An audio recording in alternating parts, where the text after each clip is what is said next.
One day world cup 16 जन सदस्य team India घोषणा हो जाइछि। नुआ अधिनायक नुआ उपअधिनायक सिलेक्शन 5टी बड़ फैसला समस्त को आश्चर्य और चकित कर क्रिकेट जगत में खूब हईचई लगी। किए करिबो ओपनिंग, किए हेबो विकेट कीपर आउ किए निभाइबो फिनिशर दायित्व, केउ खेलाड़ी रे होईछि एंट्री आउ कहार होईछि विदाय, पूरा सूचना आसी सामना को।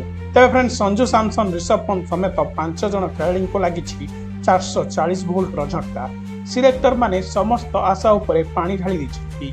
5 जन नुआ खेलाड़ी को प्रथम थर पई टीम इंडिया रे सुजोग मिलिछि। जानंतु 16 जन सदस्य टीम इंडिया रे काहाकू मिलिछि सिलेक्शन, कहार होईछि पता साफ। कोच गौतम गंभीर और अजित अगरकर मिलिमिशि तैयारी करिसेंति घातक टीम। एथर कंगारू मानंकु लगाम सहित हिसाब करिबो चुपचुप। हाँ फ्रेंड्स, वर्ल्ड कप 16 जन खेलाड़ी लिस्ट प्रस्तुत हो सारी। टीम सिलेक्शन पट प्राय स्पष्ट हो सारी। सुमन गिल नुहंती नुआ कैप्टेन सहित team India one day world cup खेलिबो। सिलेक्टर माने निजर प्रस्तुति को अंतिम रूप दे सारी, जहाँ पर क्रिकेट जगत में आलोचना तीव्र होईछि। सेपटे 5 जन तूफानी खेलाड़ी को टीम इंडिया पत्ता काटी दि जाइछि। आउ किछि नुआ चेहरा को प्रथम थर पई टीम इंडिया रे खेलिबार सुजोग दि जाइछि।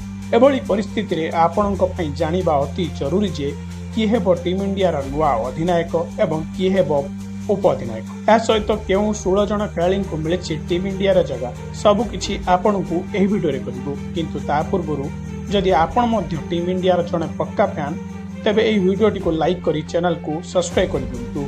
आपण मानकू जणाई देबा को चाहूछु जे वनडे वर्ल्ड कप परि बड़ इवेंट को दृष्टि रे रखी रोहित शर्मा को आउ थरे वनडे वर्ल्ड कप पई टीम इंडिया रा कैप्टेन करा जाई पारे, कारण सुमन गिल एपर्यंत युवक अछंती एवं रोहित शर्मा अनुभवी कैप्टेन मध्यरु जणे। उभय खेलाड़ी मध्य जमीन और आकाशर अंतर देखि रेकर्ड देखिले रोहित शर्मा निजर कैप्टेनशिप रे 2024 रे होइतिबा टी20 वर्ल्ड कप रे टीम इंडिया को चैंपियन बनाइथिले। तापर चैंपियंस ट्रॉफी रे मध्य रोहित शर्मा निजर कैप्टेनशिप रो भारतीय टीम को ट्रॉफी जिताइथिले। रोहित शर्मा जने अनुभवी कैप्टेन अटंती, कारण से जानती बड़ इवेंट रे टीम को किपरि सेटल करा जाए। रोहित शर्मा भारत पई एपर्यंत 56टी वनडे मैच रे कैप्टेनशिप करिसेंती, जेउथिरे 42टी मैच जीतिसेंती एवं 12टी मैच हारिसेंती। गोटिए मैच टाई होछि एवं एक मैच रो कोनोसी परिणाम होई नथिला। रोहित शर्मा को वनडे क्रिकेट रे कैप्टेनशिप भाव रे विजयर प्रतिशत 75% रहिछि। भारत पई 50 रु अधिक मैच कैप्टेनशिप करितिबा भारतीय कैप्टेन्स मानकर मध्य यह एक सर्वोत्तम रेकर्ड अटे। यहाँ पर रोहित शर्मा को आउ थरे वर्ल्ड कप पई टीम इंडिया रा कैप्टेन कराजिबो।